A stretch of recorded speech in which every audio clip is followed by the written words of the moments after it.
Well, good evening or hello everyone. I am Beth Kimani, the AI ML track lead at Google Developer Groups, Chuka University, and today we shall be looking at the architecture of intelligence, and we shall basically be checking the perceptions from perception to agent AI. So today is going to be an interesting one because we shall actually have hands-on in the end. So yes, that is basically our today's session. So I think we shall start. So this is basically what we shall be using. This is going to be our roadmap. So we shall start with the atom, that is the artificial neuron, and then we shall do the activation functions and nonlinearity.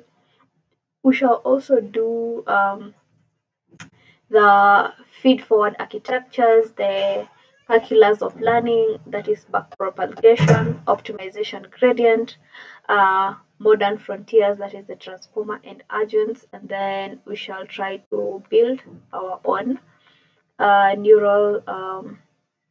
We shall try to build our own neural network from scratch using just a few lines of Python. And yeah, that is everything we're going to do today. So yeah, I'm excited. So I think we should just start. Yeah. So uh, so yeah. So today is just about talking about software. We are talking about the architecture of intelligence. And in the last decade, we moved from machines that follow instructions to machines that learn from experience. But how does the learning actually work under the hood? So yeah, that's why the roadmap today. So if there's no problem, I think we just start with perception and that is the building block. So what do I mean by this? So uh, so what do I mean by the perceptron? So every skyscraper or every building that has more than one floor is made of bricks, right? And every deep network is made of perceptrons, and and it is inspired by the biological neuron and our mathematical vision takes inputs, that is X, and that is like the raw data, uh, and then it multiplies it by the weight, and the weight is just representing their importances, and also it adds the bias. So we had talked about this in our previous session on introduction to deep learning. So just a recap, just to revamp our brains on exactly what is happening. So think of it like a committee, okay? And each member is the input, right? Gives an opinion, but some members have more weight than others. Okay, so the basis of the committee's general tendency to say yes or no before the meeting even starts. So yeah, take the bias as the committee's general tendency to say yes or no before the meeting even starts, and then the result is a single number that determines the neuron fires. Okay, so yeah, uh, so we shall go to slide number 4, and here we're just going to talk on the activation functions. And activation functions are basically why non-linearity. This answers the question why non-linearity. But if we just added those numbers up, we just have a simple linear equation, okay? So linear equations can't model the complexity of real world, like the curve of a human face or the number of nuances of language. So we need non-linearity, and how we can do this, we need we need non-linearity. So and how can we do this? Okay, activation functions are like the rectified linear unit, and and they act as a gate. And if the input is negative, the rectified linear unit uh, kills it, and it just turns it to a zero. And if it is positive, it just lets it pass. And this simple switch allows the network to learn complex, curvy, multidimensional patterns. Yeah, so we're going to look at the uh, layer hierarchy, and that is the flow of information. And um, the hierarchy is just the forward pass, and basically, just give me a second.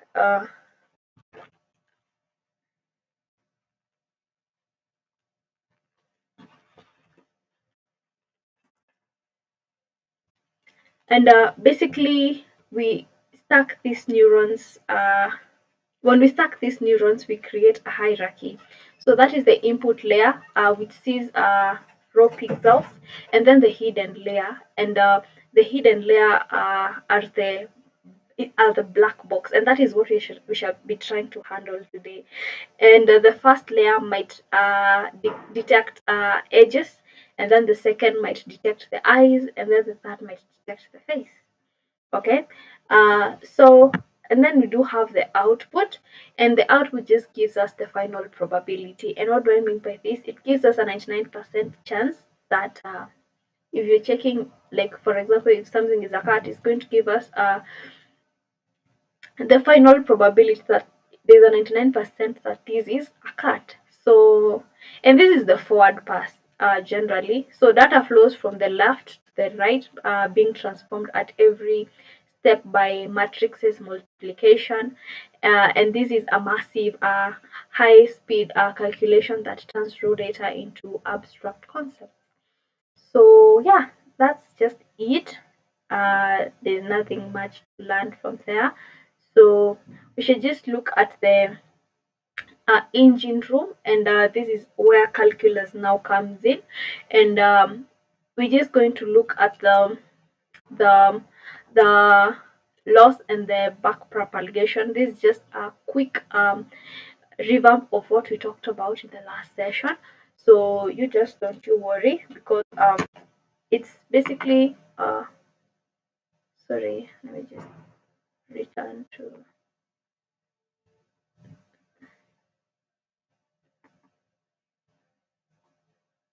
Let me just open. Sorry about that. Um,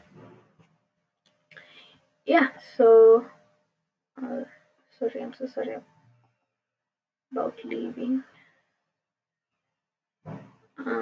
I think you went slide 7, right? Yeah.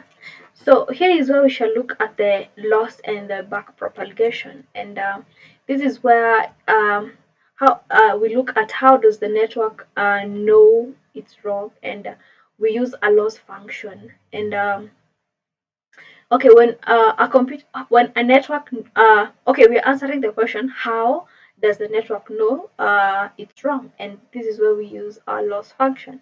So if network guesses dog, then it's actually when it's actually a cat, sorry, when it's actually a cat, the loss function calculates the cost of that error. Okay, so yeah, so to fix this, we actually do look at the back propagation, uh, and this is where the calculus comes in, and this is where we use the chain rule. So we walk backward from the error to the very first neuron, and it just calculates exactly how much each specific weight contributed to the mistake. And this is the mathematical version of assigning blame, and so we can make precision very much correctly. So yeah,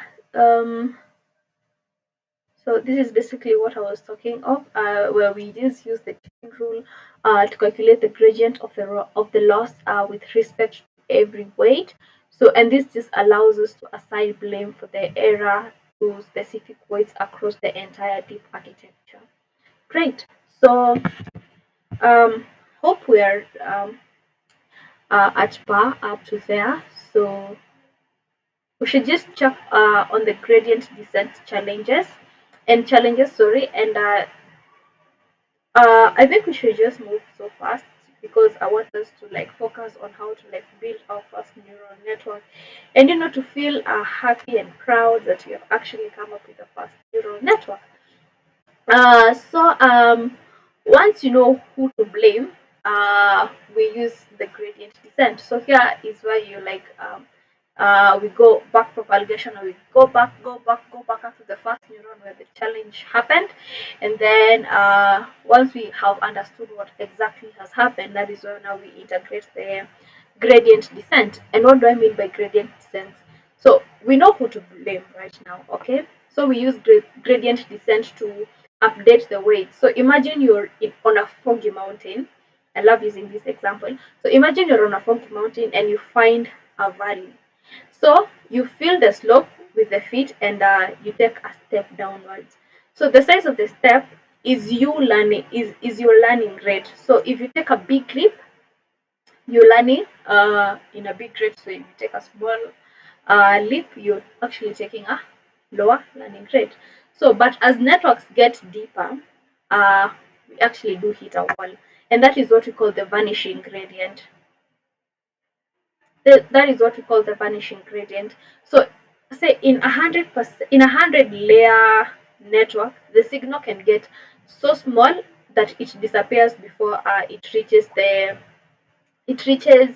the start. And to solve this, we use the rest net, and the rest net, and the rest net just what rest nets do is they actually they basically just um, skip connections, and they act like express elevators for data, allowing the gradient to bypass layers and actually stay strong.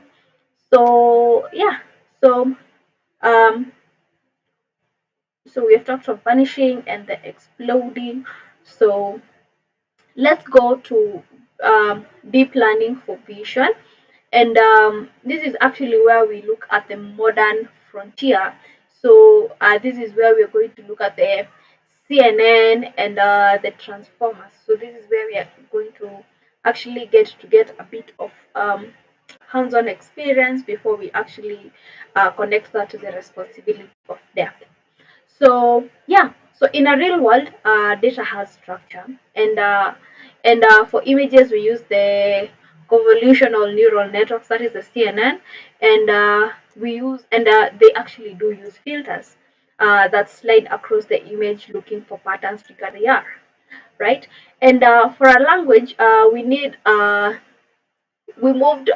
from RNN to actually transformers, and the breakthrough here is actually attention. So a transformer doesn't read a sentence word by word, but it looks at every word simultaneously, and pays attention to the most relevant ones. So what do I mean by this? And how exactly does this work?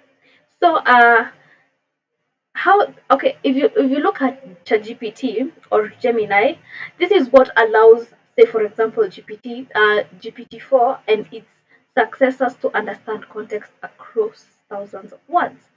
So if you actually do check if we actually do look at the agentic AI, so now that we are in 2026, we are entering an era of agentic AI, and we are moving beyond simple predictions. So these models now use the chain of thought. So it connects one thought to another thought just to reason through problems.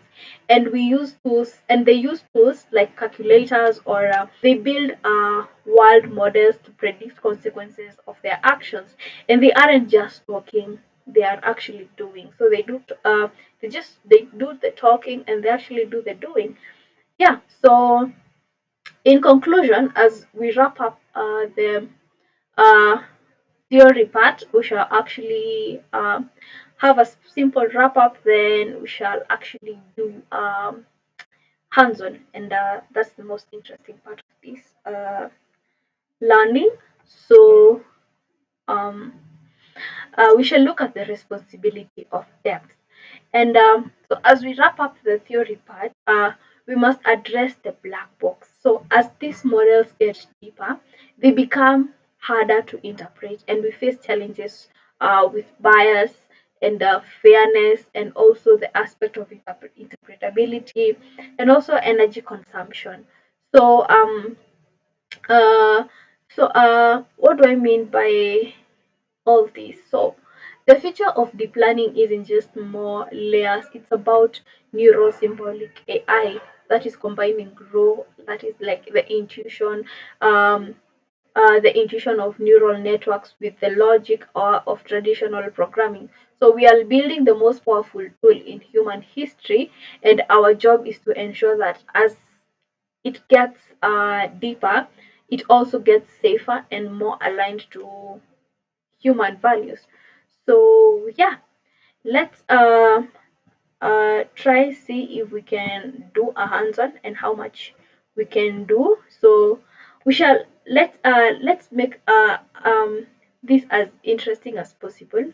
So we shall build a neural network from scratch, and we shall use a very few lines of Python, and we shall simulate the forward pass and the loss calculation for simple classification tasks. So we shall be decoding. For a simple classification task, we are deciding if a fruit is an apple or is an orange based on the weight and the texture.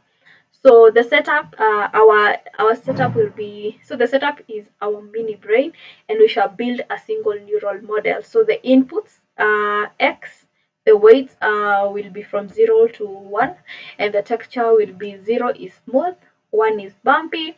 The target is 0 for an apple, and 1 for an orange, because obviously with texture being smooth, an apple is more smooth compared or is smoother compared to an orange.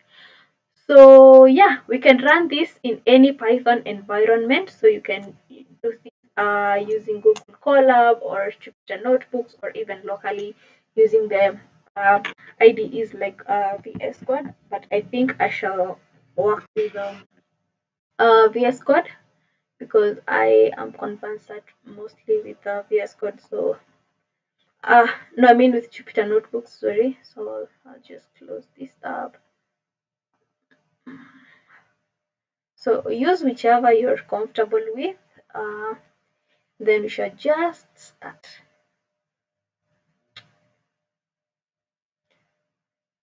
So let's wait for that to load. So yeah, let's just create new. Then we should create a kernel. Uh, so yeah. So first we shall import the relevant libraries. So that's what we do, and then we shall do the data to check on the weight and the texture, and then we shall initialize the knobs, that is the weights and the bias. So usually random, but let's fix up starting values, and then we shall do a calculation of the weighted sum, and then we shall do the loss. So that we just calculate how wrong we are, and then we shall do the manual learning. So deep learning just is just like the process of changing the weights to make the loss smaller.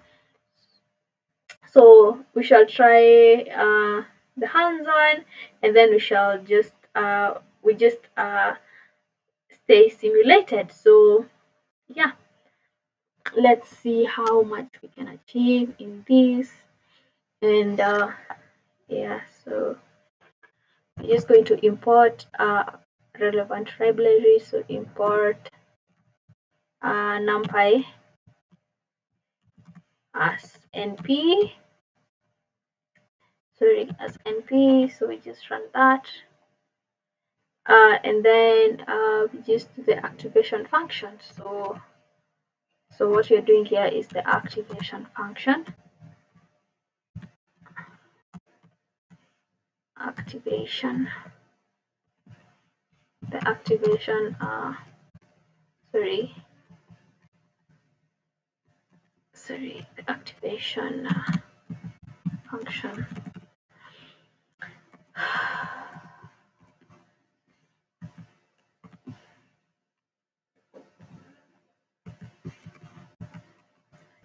this is how we shall do the initializing. So sorry, I'm so sorry.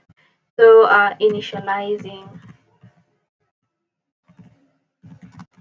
initializing the knobs.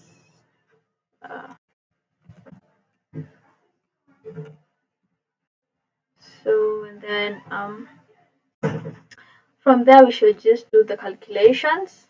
So calculations,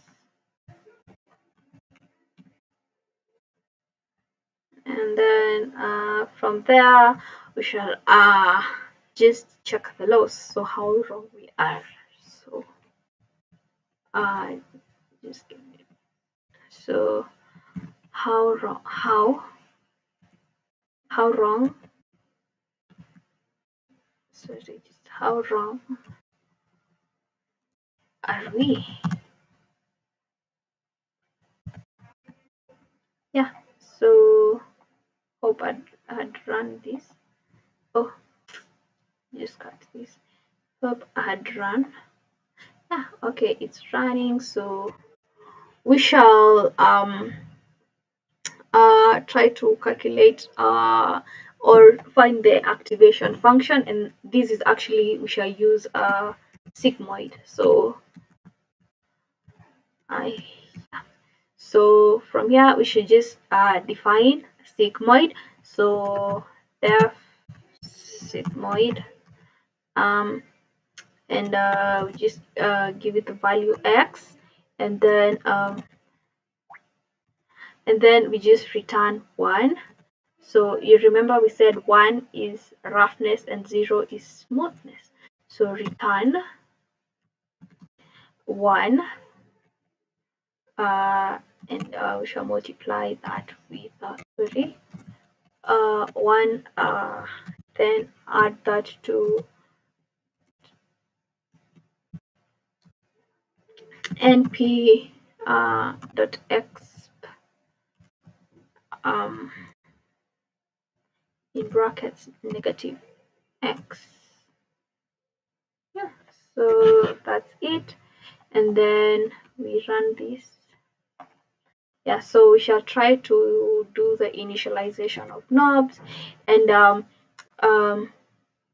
no, we shall actually sorry, I forgot.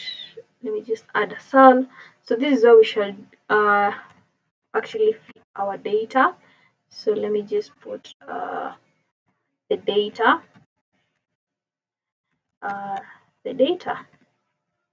So this is where we shall check the weight and texture. So weight and texture. So yeah, so let's get to coding. So we said let's just define everything we said. So we said for apples, we shall equate the apple to, say, let's give it an array of 0.2 and 0.1. So yeah, and then for the orange, we shall just equate this to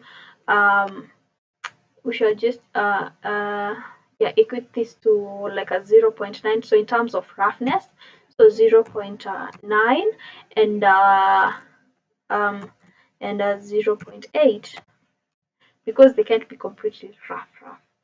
So yeah, so let's put the inputs. So input, so give it the valuable inputs, and then we just say np dot arrays, and then you just put that into square brackets, so 0.9, 0.9, and 0.8. So yeah, array, delete that, and then close the brackets. Yeah, so and then we assign another variable, which is our target, and our target, we should just equate it to 1.0, and we just want the network to guess orange. Okay, so we can put that so guess orange. Yeah, so let's run this, see if we have any errors before we proceed to initializing knobs. So here we shall check the weight and bias. So yeah, our main topic is weight and bias. Great. So here it is usually but it is usually very random, but let's pick some starting values. Okay, so we shall assign variables weight and bias. So we say weights, and we say our weights will be np.array, and we should just equate that to 0.5, sorry, a 0.5, and a negative 0, sorry, 0.21. Yeah, and I think I have an error, so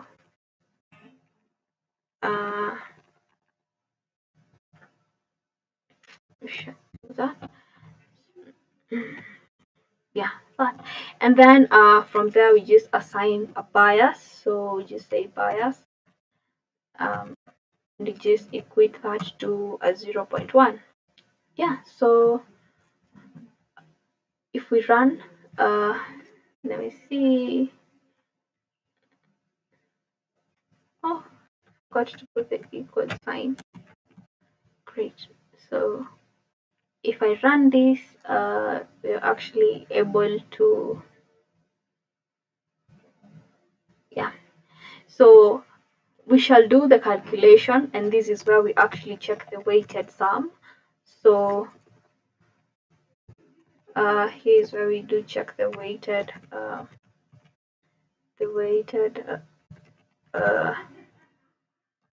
sum. So what do I mean by checking the weighted sum? Oh, sorry. Let's just let's check the results. I forgot to do that. So we just print let's do this, and then we just say starting, just say let's put that in caps, starting forward pass. So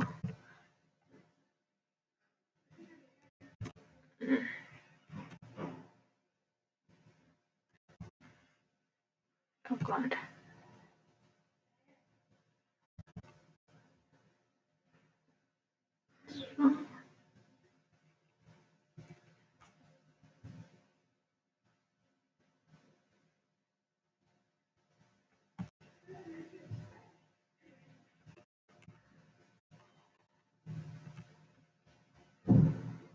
so yeah, so let's run this.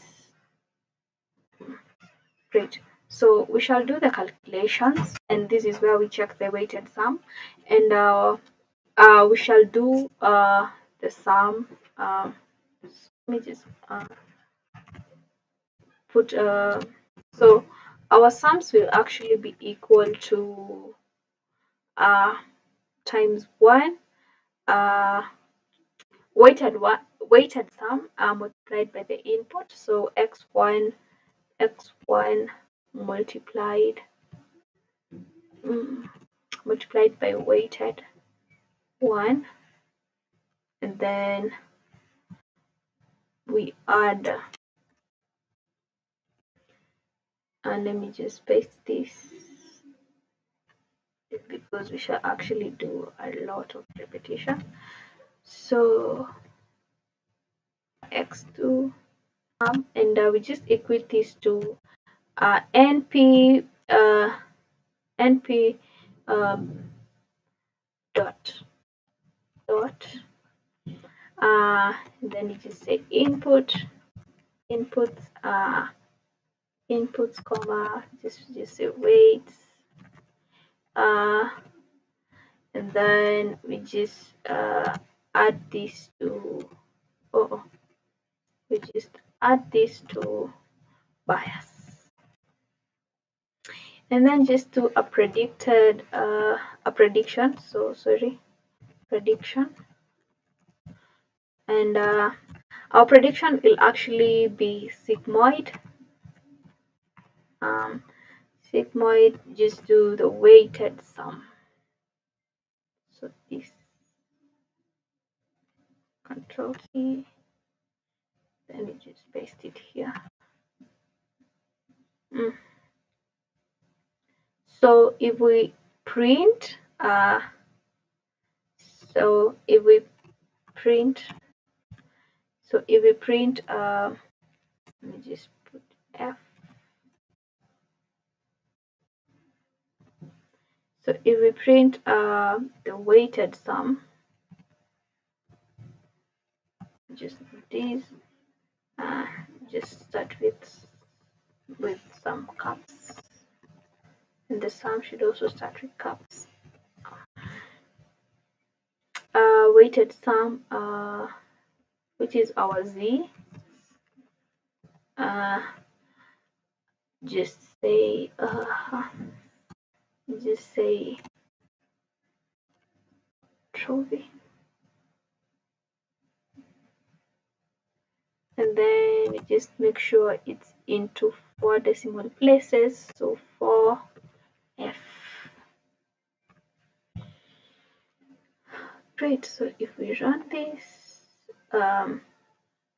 we actually see our calculations for the weighted sum is a 0.3820 and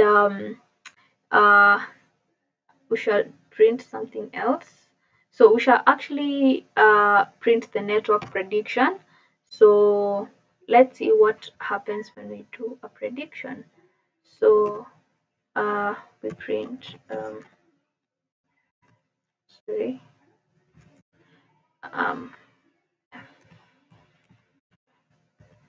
so network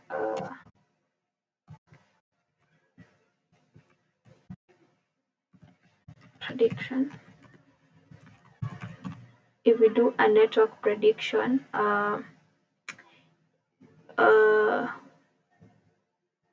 where 0 is equal to apple and we said 0 is equals to an apple because of softness or smoothness and 1 so we're just running a game of probability and 1 is just equal because an orange is rough on the outer part so yeah so we just put the brackets and then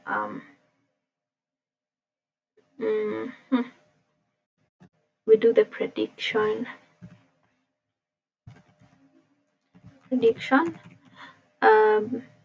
of the we do a prediction and then just put this equal we just confine that to 0 decimal places so yeah let's see if we need to debug anything don't think we need to debug anything in this line so let's run that so yeah you actually able to see that the weighted sum that is the Z is 0.3820 and the network prediction is actually a 0.5944 so an estimate of 0.6 so yeah let's see how wrong we are so let's calculate the loss so in brackets we're just doing the loss so we just doing excuse me we're just doing the loss so let's assign a variable loss then we just equate these two target. Equate this to target minus prediction. So we had our target and we had what we predicted. So and then we just multiply. We just raise this to power 2. Okay, so yeah. Then if we print this, so print current loss. So F. So current loss. Current loss.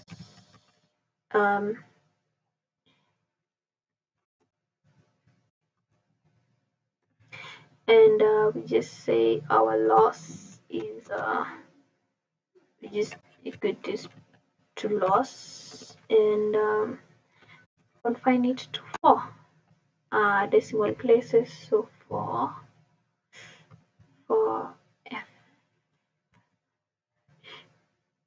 Yeah, so if we run this, I started with a capital letter. So let's run this. Yeah, so our current loss, so if we do a minus of the prediction and the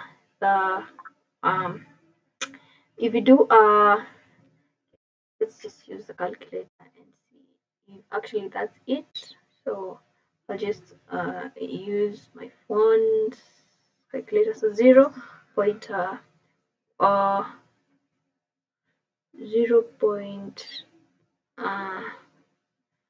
sorry 0.5944 0.38. Yeah, so basically that's it. So here we've actually created our own neural network. So using that simple way, very interesting way, we just come up with our own small neural network. And deep learning is just the process of changing the weights to make the loss smaller. So I'd urge you to like try the like these 3 hands-on where you change the weight. So look at the code. So if you change the weight from here, so if you actually check the np.array here, and then we check so this is the weight, right? So what happens to the prediction, and the observation is the prediction should get closer to 1, and that is the orange. And sorry, it should get closer to 1, and the loss will actually drop. And that is why if you check at the loss has actually dropped to something close to 0, and that is a 0.1645. So if you change the input, so if you change the inputs to like a 0.1 to we give it the list of 0.1 and 0.2, a small soft fruit. So the observation is the network will likely still get closer to an orange because the weights are currently biased towards higher numbers, and it needs training to learn the difference. So break the neuron. This is where we set the bias to a negative 10.0, and here is where the observation will just be the prediction will drop to almost 0, and the bias is so negative and it inhibits the neuron